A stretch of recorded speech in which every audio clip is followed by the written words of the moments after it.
Good morning, beautiful people. My name is BetSam, and this is going to be the UFC 315 betting guide.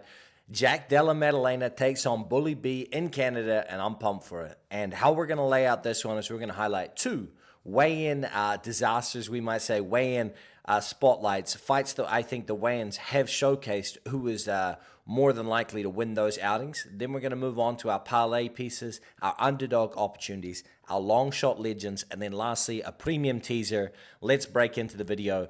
The first of our two weigh-in highlights we want to showcase is Daniel Santos. If you guys didn't see, Daniel Santos looked like a shell of himself. It looked like he was a little bit, more out of shape, we shall say, than usual, and he struggled to make the weight, had to get the box to hit that 146-pound mark. I was already on Jeong. He is the underdog opportunity, and now I think as a favorite, he's looking better and better as the days go on as well. Jeong looked great on the scale, standing at 146 on his first attempt. Looked muscular. I think his rehydrated weight is going to be significantly greater than Daniel Santos. Everything Daniel Santos has, including not even having the dyed blonde hair as well, it's all looking a little bit lackluster for what he has ahead of him here. So I think Jeong is going to get that one done. I'm more confident than ever. The second weigh-in highlight we're going to have is Marc-Andre Barriault versus Bruno Silva. Bruno Silva also looked less muscular than I've ever seen him look on the scale, and he also failed to make weight, missing by 1 pound, even after attempting to use the box. So Marc-Andre Barriault, let's lean into our first parlay piece. It is Marc-Andre Barriault. I had already made this decision before seeing the weigh-ins, but this only further cemented it. I think Marc-Andre Barriault is going to turn up here, put on a show for the fans, get back in the winning column, and I think Bruno Silva is out of the UFC. So give me Marc-Andre Barriault minus 140 as the first parlay piece. Second parlay piece, we're going to go Modestas versus Cutelaba. Fight does not go the distance. I think this is going to be a violent affair.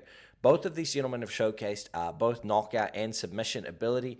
And from Modestas Bukauskas, when he hunts for the finish, he either gets it or gets killed. So I'm expecting Modestas to either get this done early or late. But I think that this fight does not go the distance is quite nice for the price. Minus 210, sign me up.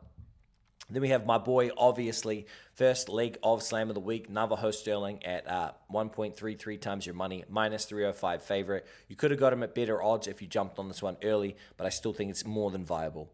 And then we have Jasmine Jasdavicius, the hometown girl, coming in here. I think that she is just an enormous size advantage and the wrestling skill discrepancy. So I'm taking Jasmine Jasdavicius here as the final parlay piece. Now for the underdogs that I am going to highlight here, we have Alexa Grasso at 3.15 times your money, plus 215 for the American homies. And listen, Grasso has been in a trilogy tied up with Shevchenko. And, people are saying that she started to look worse in that fight. I think Shevchenko made the adjustments and started to take off. I don't think Alexa Grasso was declining. But I imagine Alexa Grasso coming in here with the weight off of her shoulders that she's no longer fighting for the championship is going to be able to turn up and show out in a 3-round affair. She can let it all hang loose. Give me Grasso as an underdog here to get it done. Then we have Valentina Shevchenko herself taking on Manon Fiorot in the co-main event. This is a 5-round fight for the flyweight title. Listen, Valentina Shevchenko at underdog money, I have to take it. This isn't Amanda Nunes she's taking on. It's Manon Fiorot. Yes, she's long. Yes, she's big and all the rest of it. She hasn't truly displayed big one-punch knockout power. She hasn't gone out there and showcased danger in the submission category. So Valentina Shevchenko at underdog money in a 5-round fight. Sign me up. And the last underdog that we have is Charles Redkkey. And this one, I'm not particularly on board on. I'm not going to tell you guys that I'm betting on Charles Redkkey because I'm not. I am picking Mike Malott. But I will tell you that the general public is on Charles Redkkey here, and they think he's going to get it done. He has turned up looking physically great, flipping the crowd off. He has showcased knockout power against Matthew Semmelsberger in his last outing, and overall tenaciousness, as well as being part of the championship camp of Belal Muhammad. There are a lot of positive signs here for Charles Redkkey. So if you do like Charles Redkkey, then, he is an underdog opportunity. For myself, I'm still sticking with the Mike Malott side. And now for our long shot lifesavers, we're going with Navajo Sterling to win and in round 2, 5.25 times your money. Listen, if he picks Ivan Erslan off in the first round, so be it. But I truly do believe that he's going to chew the wheels off him. What I mean when I say that is leg kicks. I'm talking about him landing low kicks on the boxer, chopping up his legs. Once his opponent, Ivan Erslan's legs are no longer beneath him, then I expect Navajo Sterling to come upstairs with the hands, find the finish, get a knockout. But I'm going to stick to just round 2 because, juicing it to the knockout. Navajo Sterling is a complete mixed martial artist. His submission arsenal is growing all the time. He is always looking to get better in all aspects of MMA. So if a choke does present itself, don't be surprised if Navajo snatches that bad boy up. Now for the second long shot life changers, we're going with Jasmine Jasudavicius by knockout.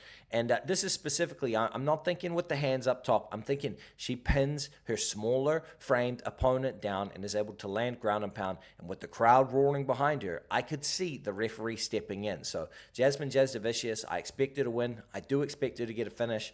And 8 times money for the KO there. I love the price, man. Now, for our premium teaser, it's going to be Navajo Sterling inside the distance, 1.92 times your money. This is an official We Want Picks premium play. I do have units laid out on this one. I'm probably the biggest advocate for Navajo Sterling out there in the YouTube picks community right now. And it's not by accident. Navajo Sterling is one of New Zealand's finest up-and-coming talents. He is enormous.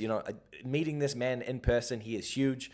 Absolutely mogs me, and I'm not exactly a small guy. So Navajo Sterling coming out here to get the finish. I like the price. I like the opponent, more importantly, and I think he gets it done and makes us all some money. Now, thank you all for watching. And if you do want to tail my official picks, premiums, plays, and more, sign up to WeWantPicks.com/BetSam for all my bets, round line leans, and other tools. Code BetSam for 10% off of all of your memberships. You can also find the link for this in the description of this video. Sign up today, code BetSam for 10% off, and I'll see you all at the cash counter.